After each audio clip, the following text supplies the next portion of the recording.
드시고 싶어서 여기로 오신 거죠? 아니에요. 여기 워낙 세팅이 좋기 때문에 딱 생각하니까 차라리 컨셉이 여기가 더 낫겠다. 근호인 영화에 보면 이런 그렇죠. 또 장면이 나오죠. 네.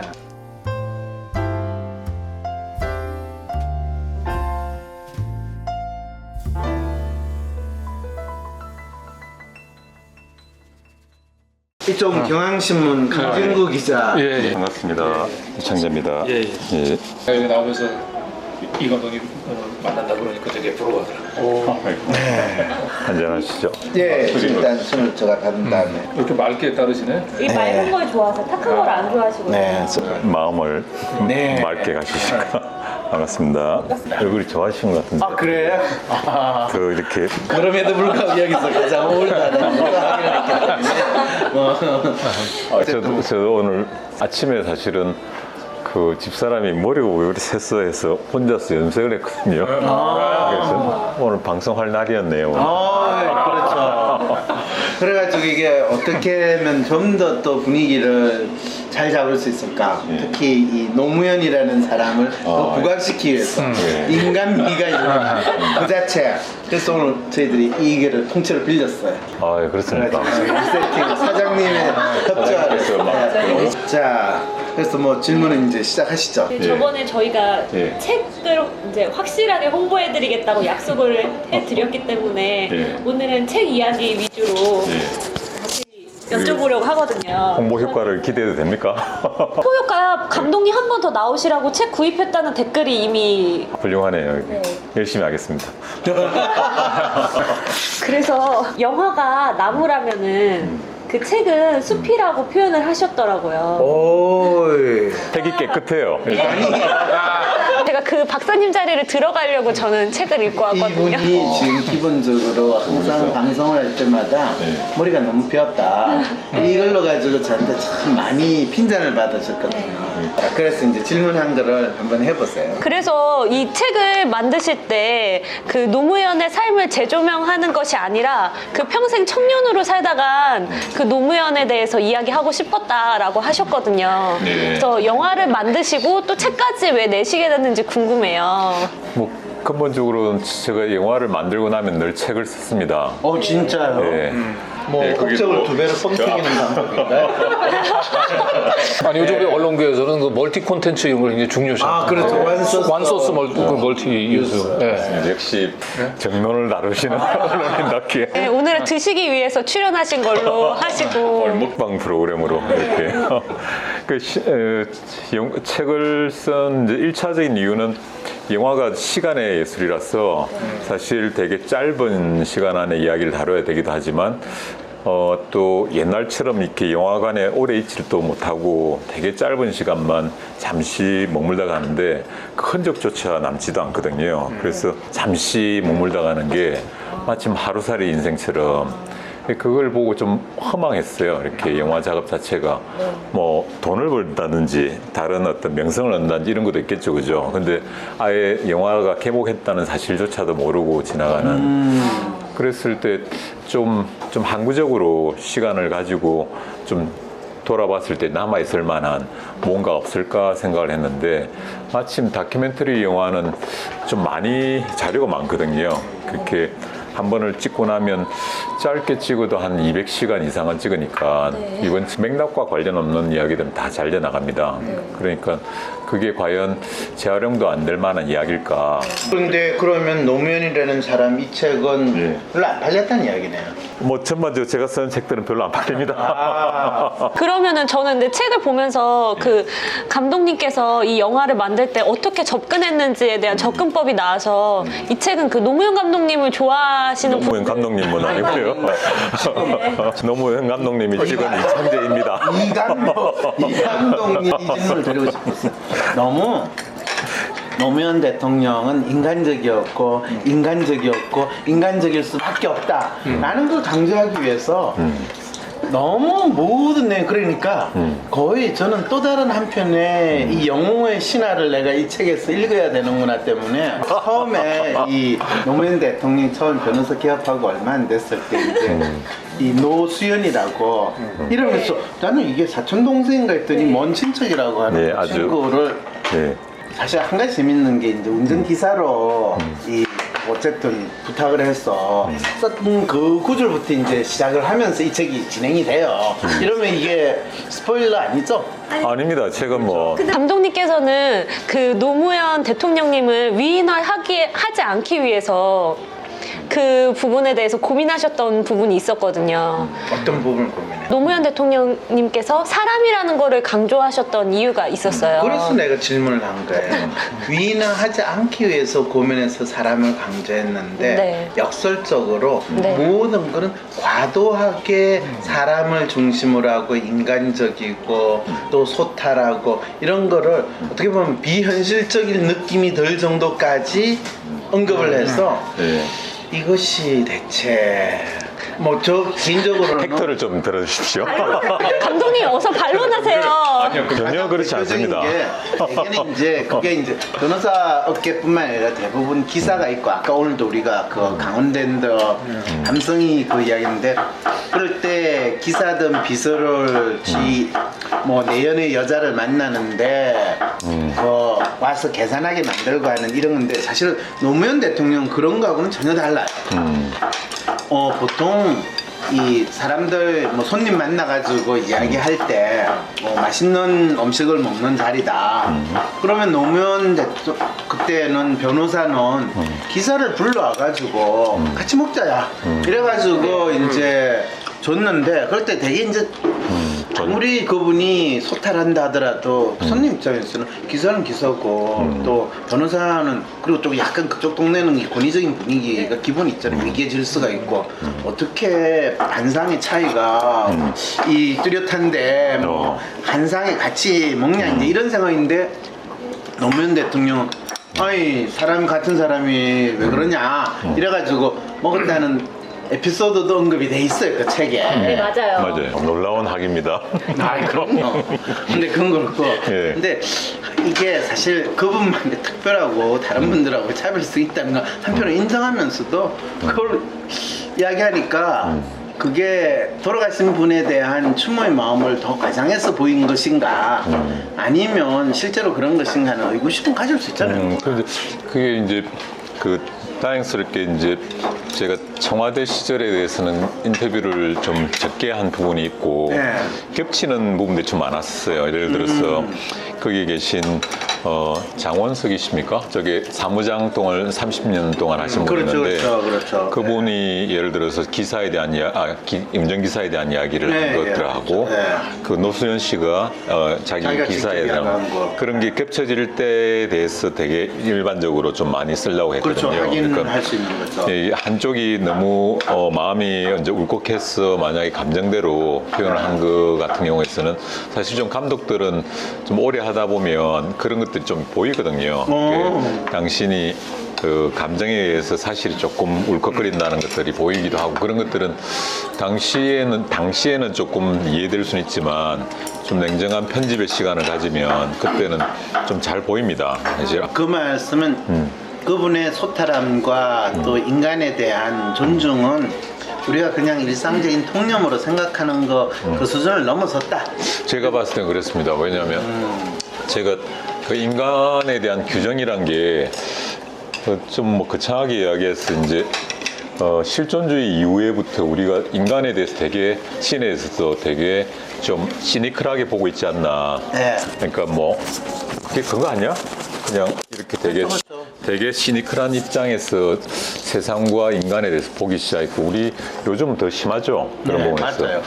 그런데 만약에 20세기에 있어 좀 인간의 어떤 롤 모델이 될 만한 사람들이 있다면 누구일까라고 했을 때 제가 이분에 대해서 조금 대한민국의 지도자에 있어서 롤 모델, 특히 21세기에 있어서는 노무현 대통령을 언급하는 데 있어서는 아무런 그렇죠. 의문도 네. 가질 이유가 없다. 왜냐면 그 문제가 자기 끝화 시키기 위해서 여러 형태로 억령 문제를 푸는 것처럼 인간적이라는 것들에 대해서는 동의를 하지만 어떤 인간성 그리고 인간적이라고 할 때 20세기에서 한국에서의 어떤 인간적이라는 모습이 가장 좀 상징적인 모습이 어떤 예가 있을까? 그 예들이 책에서 쓰고 싶었어. 이런 상황에서 이 사람이 이런 선택, 저런 상황에서 이런 선택. 그래서 그 예들이 모였을 때 우리는 장님 코끼리 다리 만지듯이 이런 게 대충의 인간적인 모습, 우리가 좀 지향해야 될 모습 아닐까? 충분히 그 합리적 의심이 될 수 있죠. 책을 안 읽은 경우에서는 특히. 아니요, 제가 책을 읽었다 안 읽었다를 어느 정도 수준을 판단할지 모르겠지만 네. 저는 목차만 가지고 딱 보면서 일단은 그 책의 전체적인 뉘앙스를 확인하는 게 제가 또 하는 일이거든요. 근데 어쨌든 그 부분이 영화 링컨을 혹시 보신 적 있으세요? 예. 그러면서 거기서 링컨에 대한 인간적인 걸 느꼈어요? 아니면 지도자로서의 고뇌를 느꼈어요? 둘 다 느꼈죠. 왜냐하면 그 링컨이라고 했을 때 그 바짝 말라 있는 이념주의자 그렇죠, 같은 그렇죠. 모습을 보는데 맞아요. 불구하고 네. 그 사람 가지고 있는 따뜻함이 드러나잖아요. 바로 그런 측면에서 이 어떻게 보면 노무현 대통령이 스스로 가졌던 고뇌나 그 아픔이라는 게 이 책에서는 생각보다 저한테 안 느껴졌어요. 더 중요했던 거는 이거는 이제 노 대통령이 대통령 되고 나서 저 주위에 있는 또 이 보수 우파 네. 기자들이 이제 노 대통령의 심리를 저한테 분석해달라 뭐 요청 엄청 많이 받았거든요. 그리고 전 노 대통령 이미지도 분석도 하고 심리를 분석하는데 가장 많이 언급을 하면서 한 이슈가 뭐였냐면 그분이 부산에서 가장 잘 나가는 조세 전문 변호사였어요. 근데 이분의 취미가 뭔지 아세요? 요트. 그렇죠. 어떻게 진정으로 노동자를 위한 인권 변호사라고 하는 사람이 지가 요트를 뭐 취미로 하냐는데 사실은 그 요트라는 게 별거 아니거든요. 그리고 뭐 그게 이 해양 문화를 즐기고 레이스 활동을 즐기는 지금 우리가 뭐 자전거 탈 때 헬멧 쓰고 딱옷 갖춰 입고 하는 그 정도 생각하는 그 요트 수준이지 우리가 요트 하면 뭐 몇 억짜리 요트인데 노무현 대통령이 했던 요트는 아시다시피 그건 그 아니에요. 요트가 싼 것들은 뭐 몇백만 원으로도 되는 그 1인용 그 연안에서 타는 것, 멀리 바다로 나가고 이런 게 아니고 연안에서 바람 타는 거 마치 이제 바다 저기서 서핑하는 것처럼 멀리 가기는 서핑보드 서너 개 합한 그 정도 수준이에요. 1인용, 2인용, 3인용까지 있는데 그게 작습니다, 되게. 그래서 그거가 이제 조선일보에서 그쵸, 조선일보. 특집으로 해갖고 그때 나왔었죠. 그걸 소송을 걸어서 결국은 1심에서 노무현 대통령이 처음으로 이겼어요? 예. 그러고 책이 나옵니다. 이 심으로 가려고 하는데 그때 당시 김대중 새천민주당 더 대표님이 이상 싸우지 마. 이걸 싸우면 우리한테 좀 부담이 된다. 그러니까 합의를 봤으면 좋겠다 해갖고 저기서는 뭐 2천만 원을 이야기했는데 돈 안 받고 그냥 합의를 하자. 그래서 사과문을 정정문을 올린 거로 해갖고 끝났었는데 그런 마타도가 뭐 지금도 계속되고 있지만 그렇죠. 계속적인 문제였죠. 예. 근데 저는 책 읽으면서 궁금했던 게 그 인권 변호사 하시기 전에는 그 세무 변호 하시면서 막 돈을 갈퀴로 긁어 모으셨다 그랬잖아요. 근데 그리고 원래 집이 가난했었고, 근데 그랬던 분이 보통은 돈 많이 벌어서 잘 먹고 잘 살려고 할 텐데 왜 그렇게 그 돈 많이 버는 길을 냅두고 그런 삶을 선택하셨는지. 돈 좀 벌었거든요. 이제 사는 데 있어 내가 돈을 이 정도 벌었는데 근데 그거를 뭐 그렇다고 돈을 더 벌겠다고 하는 아기 같은 마음을 가지신 분은 아니었고 내가 이 정도 했는데 그 다음에 나의 존재의 이유 내가 뭔가 해야 되지 않겠는가 이런 생각을 하지 않았어요. 그 부분에 대한 터닝 포인트를 정확하게 영화처럼 이야기하는 건 좀 쉽지 않은 것 같아 싶고, 근데 그 돈에 대한 욕심은 당연히 있었던 것 같고, 왜냐하면 그 말씀하신 것처럼 그 부산 지역에서 그 납세를 가장 많이 하는 변호사 5위 안에 항상 들었다 하거든요. 100명이 있습니다. 부산 지역 인근에서. 그러니까 그때 변호사는 일반적으로 대단히 고소득을 얻는 입장이었는데 그 위에서도 5위였으니까. 근데 거꾸로 보면 그거를 그런 이제 그 일종의 기득권을 버린다는 것 자체가 본인한테 큰 짐이 아니었을까 하는 것들이 그 책에서도 그런 이야기를 했었는데 실제 문 대통령 그때 당시 후보죠. 그 인터뷰를 했을 때 이야기가 좀 놀랐다고 하는 게 처음 만났을 때. 아, 그래요? 예.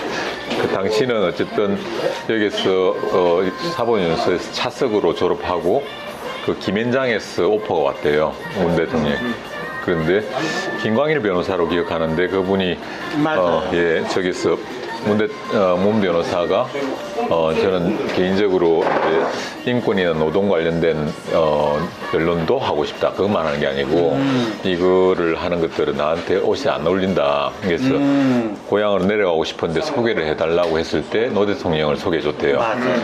그런데 첫날 만났을 때 혼자 그때 부산법인을 하고 있었죠. 네. 그런데 만났는데 그 자리에서 몇 마디 이야기를 좀 나누고 나서 문 변호사가 하고자 하는 일, 노동 변호 쪽을 많이 하고 싶다고 이야기를 했다는데 하고 나니까 잘 좋습니다. 나도 그런 뜻이 좀 있으니까 우리가 그럽시다 하면서 제일 멋졌던 제 기억은 우리 앞으로 수입을 반반으로 나누자고. 그게 어떤 의미예요? 왜냐면 갓 이제 변호사로 들어오고 자기는 아니 이미 돼 있는데. 노동 사건을 수임해가지고는 돈이 전혀 안 되죠.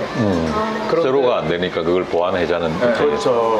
그래서 그걸 한번 제안을 할 때 문 변호사가 좀 감동을 했다 하더라고요. 왜냐면 놀랬죠. 지금 보통은 이제 인턴 같은 과정을 거치잖아요. 그렇죠. 이렇게 사법연수 나왔다 하더라도 세상 돌아가는 걸 모르니까 그걸 2, 3년 거쳐야지 변호사 소리를 좀 그렇죠. 듣는다더라고요. 근데 그걸 인턴 과정에 자기 수입의 반을 주겠다고 하는데 그래서 좀 되게 놀랬다고. 근데 진짜 왜 그랬을까요? 그거는 보통 일반적인 상관례나 통념하고도 너무나 다르잖아요. 그게 이제 우리가 노무현 대통령을 싫어하는 분들의 입장에서는 그게 곧 다시 회복이 되거든요. 왜냐하면 너무 전면적으로 그 이후로 인권 변호사 및 사회 참가 운동가로 뛰어들면서 네. 못 보러 와요. 노 대통령이 1년 반 이후부터. 장원석 그걸 미리 사무장. 알고 그럴지 모르겠죠. 그게 이제 미리 알고 잔머리를 굴린 게 아니냐. 1년 만에서는 나 수입이 안 된다. 그건 MB 수준의 잔머리지. 그걸 이제 우파 쪽이나 이쪽은 그렇게 고수고기 이게 때문에 그렇다고 그 하는 동네 거고. 사람들은 다 MB 수준으로 생각을 하니까 그런 식의 추론도 하겠네요. 실제 그 이야기는 인터뷰에서 안 썼고 책에도 안 썼는데 그 당시 문 변호사님은 1년 반부터는 이제 거의 같아졌어요. 버는 게 수입. 네. 그렇죠, 그렇지. 이분도 잘 하는 것도 잘 하지만 너무 일을 안 했어. 왜냐면 거리에만 있으니까. 저 일할 그게 그러다가 없으니까. 3년 지나서부터는 월급을 제로 했대요. 그냥 그때 당시에는 노동 변론이란 게 수임을 받는 그런 단계가 아니었다 하더라고요. 너무 척박해갖고. 공사 수준이죠. 예, 그러니까 매달 200만 원씩 받았대요. 당신이 매달 200만 원. 그러니까 그 데려주고 말로 받았지. 그 사실 문변 당신의 이제 후보님이 그랬던 이야기를 하시는데 자주 찾아왔대요. 권 여사님께서. 제발 좀 정신 차리게 해달라고. 지금 수입이 거의 없다. 그 앞에 부산에서 이렇게 그 광안리 쪽에 그 아파트를 장만하는데 거기에 따른 어떤 최소한의 생활비가 들어갈 거 아닙니까? 200만 원 받았어도 다 집을 갖다 주면 좋을 건데 그렇죠. 그때 사회운동이란 게 너무 아무리 불편하고 하니까 30년 전, 40년 전 돈을 안 갖다 준대요. 80년 되니까 큰 돈이죠. 근데 2만 원이면 비교적 큰 돈이에요. 제가 90년도 입사할 때 월급을 제가 80만 원인가 받고 그렇죠. 입사했는데 그때 삼성이 월급이 60만 원인가 그랬어요. 제가 이 책을 읽어보니까 예. 내하고 이분하고 너무 다르구나. 그랬어요. 그래도 정치인 분석에서는 우리나라 최고시잖아요. 그래 한 분석만 하고 내가 그 사람을 닮으면 안 되겠다라는 걸 느끼게 된 분이 노 대통령. 왜요? 왜 다들 약간 저는 좀 사실 위인전 같은 느낌도 받았거든요. 대신에 술술 읽히는 위인전? 그럼 그렇게 살고 싶지 않으세요? 저는 이분처럼 살고 싶기 때문에 술술 익히지가 않아요. 그 이면에 갇힌 그 안타까움과 그 고통을 내가 나는 할 수 없다는 그 좌절감까지 느꼈는데 이분이 지금 뭔 소리 하는 거야 대체. 읽으면서 그대로 살 수 없다라고 하는 자괴감을 느꼈다는 거야. 자괴감을 느꼈다라고 얘기하는 거는 일본의 그 사사키 아토로가 쓴 그 잘라라 그 기도하는 손을이라고 하는 책을 혹시 보셨는지 모르겠는데 그 친구는 읽기는 혁명이라고 얘기해요. 읽는 게 혁명이다. 왜 읽는 게 혁명이냐? 그 읽으면 행동하지 않았었기 때문에. 그러니까 저기 읽고서도 자는 그렇게 행동할 수 없을 것 같다고 얘기한 건 제대로 안 읽으신 거지. 그런데 그렇게 제대로 말씀하시면요, 그 MB가 쓴 대통령의 기록인가 뭐 기억인가 그거를 제목조차 기억하고 싶지 않아서더라. 그걸 읽으면서 구질구질 인간이 이런 거짓말을 하는구나를 느낄 때, 그럴 때 그거를 읽는 걸 혁명이라고 이야기할 수 있겠어요? 거기서는 읽으면서 분노를 느끼면 혁명이 되는 거죠. 비겁한 자기도 있고 용기 있는 자기도 있고 끊임없이 자기 내부에서 싸우잖아요. 그러니까 그 책을 읽으면서 거기서 내가 어떻게 이렇게 행동할 수 있을까라고 얘기하는 거는 중요한 또 자기 하나일 거예요. 그러면서도 뭔가 읽으면서 나도 이렇게 한번 살아보고 싶다는 그런 생각도 들지 않아요. 그러니까 그런 다면적인 얼굴들을 가지고 있는 사람들을 읽으면서 다면적인 반응들 보이는 건 너무 당연한 것 같고요. 근데 책에는 타협하지 않는 그 일화가 많이 나왔잖아요. 그게 대해서 어떻게 생각했어요, 저는? 근데 그게 이제 좋은 점에서 일단 본다면 그 솔직하게 봤을 때 좀 타고난 지점도 있었던 것 같아요. 왜냐하면 학적부도 봤었고 했는데 대단히 방골 기질이 강하셨거든요. 아이디얼리스트. 네, 그러니까 뭐 그게 그 산학금 망가진다고 뺨 때리니까 이제 학교 때려치우겠다고 중학생인데 중학교 반장할 때 그만두고 나가겠다고 뛰쳐나갈 정도의 뭐랄까 방골과 당참 같은 게 있죠. 그리고 참 옛날 선생님들 너무했어. 산악감 안 간다고 때리고 안 한다고. 집에도 돌려보내고 몇 번 했는데 엄마 뭐 모욕을 좀 하고 어머님을 네. 그런 거 해갖고 아예 학교 안 간다 하고 해가지고 진짜 착취를 했어요. 그런 그 기질 자체가 늘 보면 학적부에 나쁘게 좀 부정적인 인기죠. 총명하나 뭐 방골 기질이 강하다든지 오차하고 있어요. 그니까요, 비슷하다니까요. 완전 방골이시잖아요. 완전 방구라는 이 인간이. 뼛속까지 방골. 책을 안 보셨어. 제가 보면 정령 복직 못할 것 같아서 내가 대충 봤는데 그걸 가지고 하시면 지금 대학에 있다고 해서 너무 그러지 마세요. 저는 책을 열심히 봅니다. 그래서 그 타협하지 않은 일화 얘기하고 있었거든요. 그렇죠. 그게 좀 그 내력이 깊어요, 사실은. 되게 깊고, 뭐, 예를 들어서, 처음에 첫 직장에서 취업을 했는데, 같은 일을 하는데, 같은 정부부에서 같은 일을 하는데, 4년대 대원 나온 사람들이, 고등학교 졸업하고 취업하는 예, 1.7배를 받더래요. 1.7배, 자기보다. 그래서, 사장한테 직접 찾아가서, 같은 일을 하는데 왜 다른 월급을 받냐? 다른 일을 하고 있다면 내가 충분히 인정하겠는데 똑같은 일을 하고 있다고. 잘 아시잖아요. 노무사님으로서. 그 당시에는 그게 전혀 문제가 없죠. 약을 넣은 게 일종의 신분이에요. 너무나 당연한 거지. 그럼요. 그게 대학 질문을 했다는 고등학교 졸업하자마자 첫 직장 1년 차가 안 된 7개월인가 8개월째 20살짜리가 그거 생각하기 어려운 뺨을 몇 대 맞고 쫓겨났대요.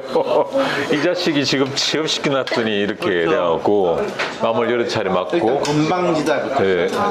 그 뒤에 노동판에서 이렇게 계속 돌다가 그 좀 노동판 자체가 거칠고 미래가 없다는 걸 알고 좀 각성하듯이 했는데 어쨌든 그 타고난 결벽증이 좀 있어요. 그 결벽증이 오래돼 있고 옛날부터 있었던 오래된 결벽증인데 그 결벽증하고 정치하고는 좀 상극이란 거죠. 그 책 근데 영화요. 타이틀을 원래는 거짓말이라고 잡으셨다고 했는데 그 이유는 뭐예요? 그 앞에 말씀드린 것처럼 제일 좀 불거져 있는 그분의 캐릭터를 하나를 꼽자고 했을 때 앞에 말씀드린 것처럼 정치에서의 상극인 결벽증이 좀 되게 강해서 그것 때문에 좀 문제가 뭐랄까 뒤에도 돼야 되는 그러니까 이 거짓말을 못하는 결벽증 이 결벽증이 당신을 어떻게 보면 대통령 자리에 가는데도 큰 추동력을 준 것 같고 다른 정치인들하고 차별화되는 그런데 당신을 인생을 끝내게 하는 또 다른 양날의 칼이 되기도 했고 그래서 그 거짓말로 일단 시작해보자고 했는데 막상 그 품성 하나 가지고 이분을 해석을 못하는 거죠. 보통 뭐 심리학에서도 본다면 뭐 애니어그램이 있다 이러면 어떤 그 캐릭터를 판단하는 하나의 기준이 있어야 되는데 그 기준을 갖다 좀 못 찾겠더라고요. 이게 과연 이 사람을 어떻게 좁혀내면 나의 건물에 딱 들어왔어? 아, 이 사람은 이런 사람이야. 이런 걸 잘 모르겠더라고요. 그래서 좀 많이 헤맸죠. 오랜 시간 동안에 이 사람 어떻게 규정해야 되는가 했을 때 품성이 좀 넓어요. 되게. 그러니까 지사적 성격도 있는데 반해서 되게 좀 소시민적 성격도 있고 또 용기가 있는데 반해서 또 용기가 없는 지점도 되게 많았고 책에 나오더라고요. 의외로 노 대통령께서 걱정도 많고 그러셨다고. 잠을 잘 못 자고 특성이 여러 얼굴들 가지고 사는 거죠, 사람들. 아이디얼리스트가 셀프가 업이 되느냐 다운이 되느냐에 따라서 대범하게 보이기도 하고 소심하게 보이기도 하고 그래서 끊임없이 자기 확신을 필요로 하는데 그건 주위에 있는 사람들이 어떻게 거기에 대해서 적극적으로 지지하느냐 그리고 대화가 통하는 사람하고 만날 수 있고 그 대화가 공유되느냐에 달려있어요. 자기 생각이 공유가 돼야 되는데 노무현 대통령이 평생 특히 정치에 들어와서 가장 힘들었던 게 내 생각이 공유되고 그것이 통한다라는 느낌을 가진 인간들을 별로 만날 수 없었다는 그 안타까움이었던 거예요. 그래서 이 참모들하고 끊임없이 토론을 했던 거는 본인이 옳다는 걸 주장하는 게 아니라 내가 이야기하는 게 어떻게 소통하고. 하면 소통되고 이게 구현될 수 있는가에 공유될 수 대한 있는. 갈급함을 표현했던 거예요. 충분히 쓴 사람 같네. 2002년도에 이제 또 대선 있을 때 저는 이제 정치부에는 이제 있지는 않은데 그때 이제 사회부에 이제 기자로 있었는데 그때 이제 노무현 대통령이 어쨌든 대선에 출마하고 그랬잖아요. 그러니까 다들 기자들의 뭐 노무현 대통령의 그 돌풍을 예상했던 기자는 뭐 단 한 명도 없을 거예요. 단 한 명도 없을 텐데 있다고 생각해요. 그래도 나는 그 당시에 그래도 나는 꼬마 민주당 있을 때 그 민주당을 출입을 했어요. 그때 노무현 대통령 뭐 깊게 만나서 얘기를 하지 못하긴 했지만 제 기억에는 뭔가 나도 타협하면서 살지만 그래도 뭔가 그 타협하고 살지 않는 뭔가 원칙을 지키고 사는 사람에 대한 로망이 있잖아요. 사람이 타협하고 살면서도 그러니까 근데 아무나 다 그러면 아니, 그러니까 로망 가지지 않아요. 아까도 얘기했지만 사람이 이제 한 가지 얼굴만 가지고 살지 않는다고 여러 가지 얼굴을 살거든요. 내가 이제 비루하게 살지만 그래도 뭔가 비루하게 살고 싶지 않은 뭔가에 대한 로망이 있는데 그 로망에 불을 지르신 것 같아요. 노무현 대통령이 그 불을 지른 게 노무현 이제 신드롬이었던 것 같고 말 되네. 저도 그게 전적으로 동의되는 게 참 우습게 그 거의 동시대에 이명박과 노무현이 있어요. 맞아요. 그게 똑같은 어려운 시절을 거쳤어요. 그렇죠. 다 힘든 가져오는 이게 여기서 한마디로 개천에서 용난 두 양반이 있단 말이죠. 그게 어떤 양반은 그 경험들, 그 과거에 어려웠던 경험들이 자기로 하여금 생존 본능을 키운 사람은 있어요. 그게 이명박이죠. 맞아요. 그냥 나는 살기 위해서라면, 내가 돈을 벌기 위해서라면 좀 사기치면 어때? 제가 되게 사실은 어느 뭐 특정해서 어떤 분을 좀 혐오하는 것들이 좀 그런데 당신의 정신적 스승이라고 할 수 있었던 정주영 씨 자서전을 본 적이 있어요. 근데 당신이 처음 그 쌀 장사를 하다가 어떤 기업으로 전환하는 시점이 뭐였냐면 미군기지에 골프 야구장에 잔디를 까는 거였어요. 맞아요. 예. 근데 그게 11월 달이었어요. 부산에 있는 유엔 부산이었으니까. 근데 그게 2달 동안에 그걸 심어야 되는데, 또 초록색. 그게 그때는 잔디가 씨도 없이 수입이 안 되는 상태라서, 그러면 그 사람은 어떻게 했냐면 보리를, 우리나라 보리를 심어갖고 칠했어요? 잘랐어요. 보리. 잔디처럼 돼 있잖아. 가을에, 겨울에 자라잖아요. 겨울에 자라는 건 바람. 너무 못 자라면 안 되니까 쳐갖고 공인을 받은 걸 가지고 아이디얼리스트입니다. 그게 그런데 그거를 자기가 업적으로 기업이 전환되는 전환점으로 내가 얼마나 유연하게 큰 공사. 근데 실제로는 사기잖아요, 그게. 그냥 보리를 잔디를 심어야 될 때 보리를 심어놨고 우린 공사 끝냈다고 승인을 받았으니 건설공사에서 그런 사기를 쳐. 근데 그 특성을 바탕으로 이명박이 한 거예요. 자기가 원칙도 필요 없고 유일한 원칙이 있다면 돈 벌는 것, 살아남는 것. 이것 하나를 정주영을 통해서 배웠지 않았나. 그럼 그거가 우리의 또 반이에요. 우리가 그런 세대도 거쳐왔으니까 우리의 욕심의 반은 그런 생존 본능을 자극하는 한쪽이 있고 또 한쪽은 생존을 위해 살아왔는데 불구하고 어느 시점에 실존이라는 고민을 하기 시작한 거예요. 중요한 포인트. 책 말미에 나오는데 진짜 감동이 막 왔어요. 생존과 실존을 구분해 주셨거든요. 그래서 똑같은 환경을 거쳤는데 어떤 거는 독이 됐고 어떤 거는 약이 된. 그래서 우리 20세기에서의 모델이라는 이야기를 하는 게 20세기는 정말 큰 차원에서는 생존을 위한 우리 한국인들은 생존을 위한 시대였거든요.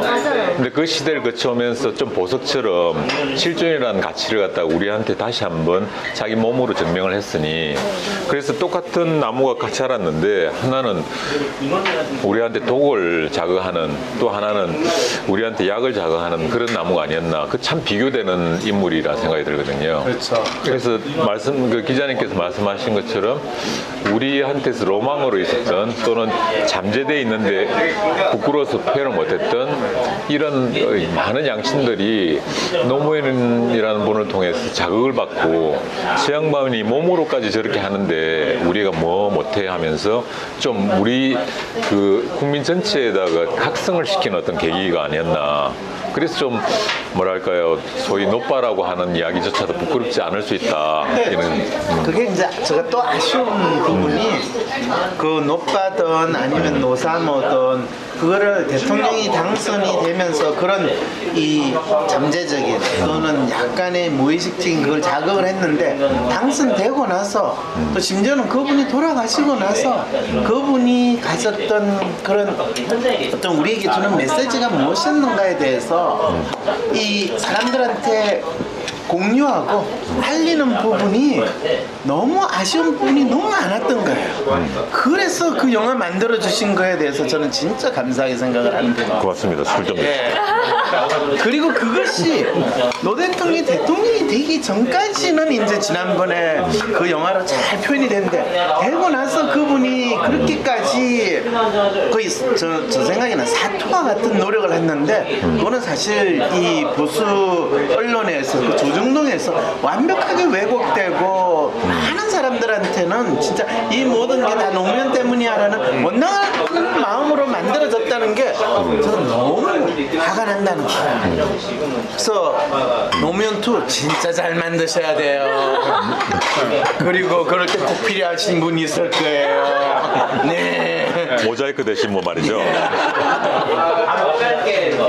근데 제가 이제 아까 얘기했던 대로 우리가 2002년도에 노무현을 대통령으로 선택했던 사람들이 또 2008년도에는 이명박을 선택을 한 건데 이명박을 선택할 당시에는 사람들이 그랬잖아요. 처음에는 살인만 안 하면 내가 이명박을 찍겠다라고 얘기하다 나중에는 내가 설령 이명박이 살인을 해도 이명박을 찍겠다 이런 분위기 속에서 노무현만 아니면 다 경제 대통령, 그죠? 자기 먹고 살게 하는 문제를 해결해 주는 대통령이 무조건 찍겠다라고 하는 걸로 꼭 갔는데 아까 얘기했던 대로 그냥 생존과 이제 실전이라고 표현을 하셨는데 제가 1996년도에 그 김대중 대통령이 야당 총재로 있으면서 97년도에 당선되잖아요.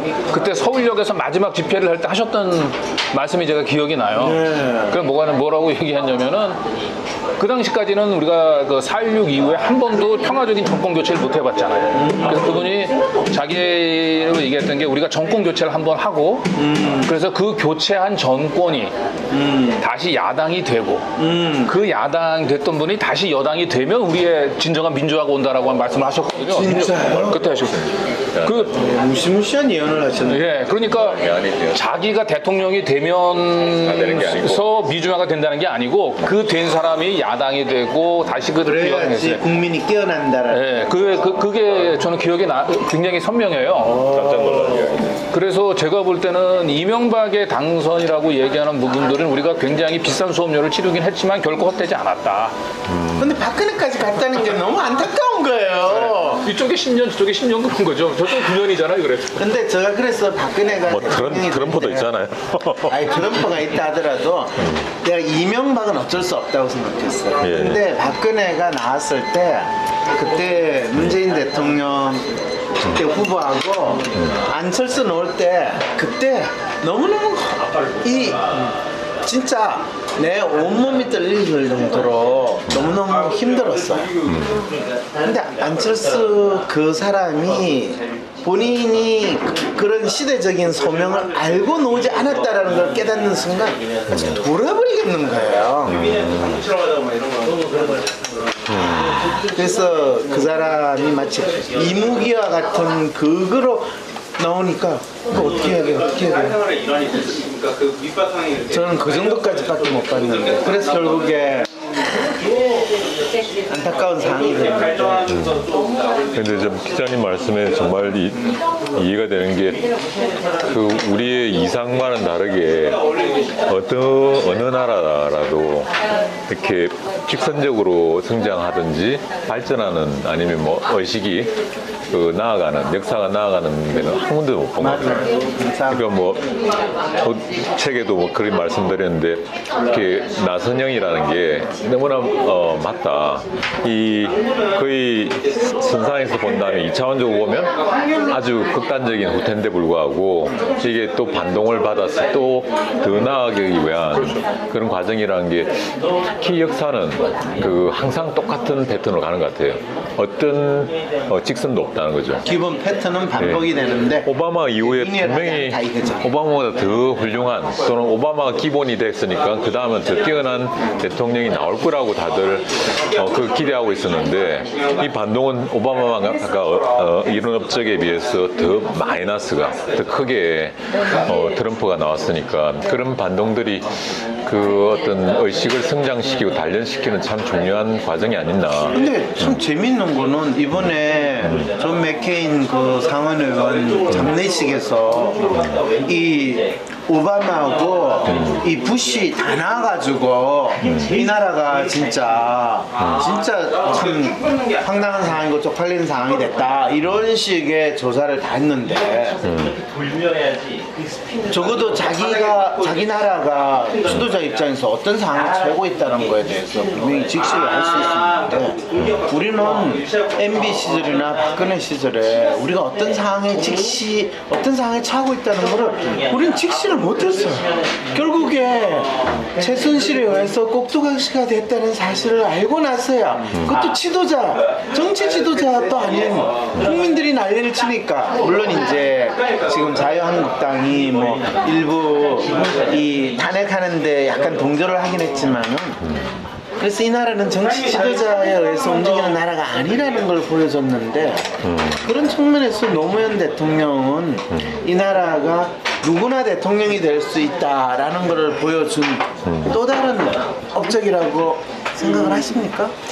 예, 그런 지점도 있겠지만 당신 스스로가 이제 유일하게 하나만 꼽아보라 한다면 뭐 지역 타파 이런 문제가 아니라 특권에 대한 타파에 대해 자기 몸으로 증명을 해왔다. 그게 대통령이 됨으로 해왔고 자기는 어떤 백이나 또는 좋은 학연이나 이런 것들이 없이 오로지 노력과 진정성으로 꿰뚫었으니 우리나라에서 상징적으로 가장 높은 지위가 대통령인데 그걸 특권을 가지지 않은 채로 내 몸으로 증명을 했으니 내가 나한테 만약에 나의 업적이 뭐냐고 한다면 1번은 특권을 부수는데 내 몸으로 증명해봤다 하는 것들이었는데 역설적으로 이 나라 국민들은 박근혜를 찍을 때 진짜 그 특권과 어떻게 보면 출신 성분 계급을 인정을 하고 대통령 딸이었으니까 우리의 지도자가 될 만하다라는 그런 생각을 한번 의심 없이 받아들였다는 게 너무 신기하잖아요. 그런 의식을 가진 분들이 다 찍은 거고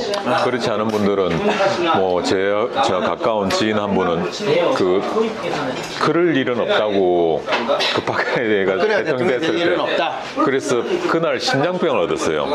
그 새벽에 그 앰뷸런스 불려갖고 이렇게 전 그 그날 입원을 완전히 했다고 하거든요. 왜냐면 자기가 너무 아닌데 그렇죠, 진짜 일어난 많다고 거야. 하니까 이 호흡이 안 되다가 와인 2병 마셨어. 와인 한 잔만 마셔도 제가 가는데 저도 새벽에까지 못 잤죠. 설마 그럴 리가 없다고. 저건 아니지. 아무리 산전백기가 돼도. 근데 어떻게 이런 일이 일어날 수 있냐. 그래서 저도 이제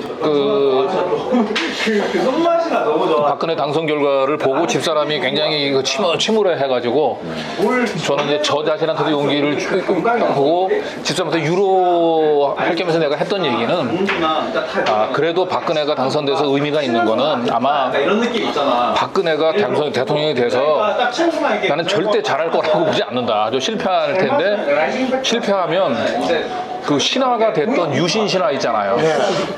시민들의 손이 아닌 그냥 그 총탄에 가면서 신화로 남았던 박정희 유신 신화가 무너져 내리는 데는 일조할 거다. 그거는 저 동감이에요. 저도 이제 박근혜 최고의 업적이 자기 아버지에 대한 신화를 깔끔하게 청소해줘. 박근혜가 저런 식으로 가지 않았을 때 대통령이 당선되지 않았으면 여전히 그 유신에 대한 신화는 벗어날 수 없어요. 그나마 신이죠. 위로가 조금 되는 것 같아요. 자식이 부모의 흔적을 깨끗이 지우고 그거 가는. 진짜 중요한 그리스 신화에 나오는 그거하고 똑같아요. 근데 그리스 신화는 이제 비극의 연속인데 이거는 한편으로 우리 입장에서는 희극의 그러니까 이번 그 지방선거 때 구미시장 놀라운 일이죠. 반인 반신의 이 우상을 숭배하는 도시에서 그리고 감독님께서 노사모 분들을 많이 만나셨잖아요. 근데 거기서 노사모에 대해서 맹목적인 믿음을 가진 집단이 아니라고 표현을 하셨어요. 예. 그러면 감독님도 높았어요? 저는 노삼 아닙니다. 아닙니까? 오빠인 적이 없었던 게 그냥 외국에 있다가 그 귀국을 하니까 이제 대통령이 돼 있는 상황이라 전혀 그런 틈도 없었고 이미 오니까 다 노무현을 욕하고 있더라고요. 2003년도네요. 이분은 욕 안 했는데. 예. 이미 들어오니까 제 주변에 있는 모든 진보라는 사람들이 다 왜저를 못하냐 이렇게 욕을 해서 나도 욕을 해야 되는 분위기인 줄 알고 욕을 하고 있었던 입장이고 노사모 활동할 기획 자체가 없습니다. 왜냐하면 내국에 있었던 입장이라. 근데 제가 가졌던 그 선입견 자체가 노빠라는 게 뭐랄까 좀 종교 집단 아니냐 이런 생각을 가지고 그렇죠. 제가 한두 명 보고 그냥 안 몰라 했어요. 근데 그래서 좀 그래도 좀 정신이 박혀 있는 사람들 좀 보자 이렇게 해갖고 처음 명계남 씨 보고 같은 둘리라는 분이 또 있어요. 그게 루킹에도 둘리가 있고 황심소에도 둘리가 있네요. 분리 인기 좋네요. 여러 분 봤는데 그러다가 한 4분 정도 뵙고 그렇다고 특별한 감흥을 받은 상태가 아니라서 그냥 한 서너 명 상징적인 분하고 끝내자라고 했다가 그 MT를 가더라고요. 매년 여름 6월 달에. 그래서 뭐 광안리 바닷가 쪽에 모텔을 잡아놨고 한 100명 오십니다. 이게 초기 노사모 분들이 오는데 한 2박 3일 동안 해요. 그러면 낮에 왔다 가는 분도 있고 2박 3일 하는 분도 있고 밤에만 잠깐 보는 이렇게 왔다 갔다 해요. 되게 어수선해요. 이렇게. 그리고 2박 3일 동안 아침부터 술만 마셔요. 뭐 술 안 드시는 분들은 밖에서 그 말씀도 안 요트도 타는 분도 있고 한데 제가 한 그 중에 50분 이상은 이야기를 해봤거든요. 술 취한 채 2박 3일 동안. 아, 대화가 되셨겠네요, 그러면. 이야기를 하다 보니까 이분들은 정말 극히 수평적이고 되게 정말 우리 평민 그리고 그런 우상화다 또는 뭐 이렇게 신격화다 이런 부분에 대해 되게 그 촉각적으로 싫어하는. 그래서 한 개인들 봤을 때 좀 황 박사님 수준의 까칠함들을 다 가진. 그렇죠. 그러면 약간 또라이적인 기질이 많이 있다. 이건 사람이 50명이 이렇게 50명에 100분이 계세요. 거의 까칠해요. 힘드셨겠네요. 그러니까 이게 술을 마셔도 안 편해요. 이렇게. 그래서 뭐 얼마나 하냐 뭐 이렇게 하기도 하는데 또 한편에서는 또 황 박사님 좀 따뜻해요 좀 사람들이. 그러면 이렇게 꼭 책은 안 읽지만 그리고 전반적으로 그 따뜻한 분들이 많이 계시더라고요. 바빴어요. 그래서 되게 만나보니까 이분들은 내가 친구라도 참 좋겠구나. 진짜요? 이렇게 친구로 해도 계속 만나겠구나. 거기서 이제 너무 과하고 이런 분들은 다 필터링 된 거예요. 한 10년 지나면서 이렇게 술을 뭐 과하든지 뭐 몇 분 계시더라고요. 근데 그 뭐 행동이 그게 언제적이야? 제가 2016년도요. 16년 얼마 안 됐네. 예. 그때 뵀을 때 되게 생각보다 여기는 뭐랄까 종교 집단이 아니구나. 마지막 노사모 되게 멤버 드라이한 처음이자 마지막이죠. 처음 시작할 때 그 라스트 사무라이가 아니라 라스트 노사. 그게 이제 광날모라고 처음 노사모 전에 광안리에서 날새도록 마시는 그 모임 그 모임이 수축이 돼서 노사모가 됐는데 그래서 광안리에서 매번 만난대요.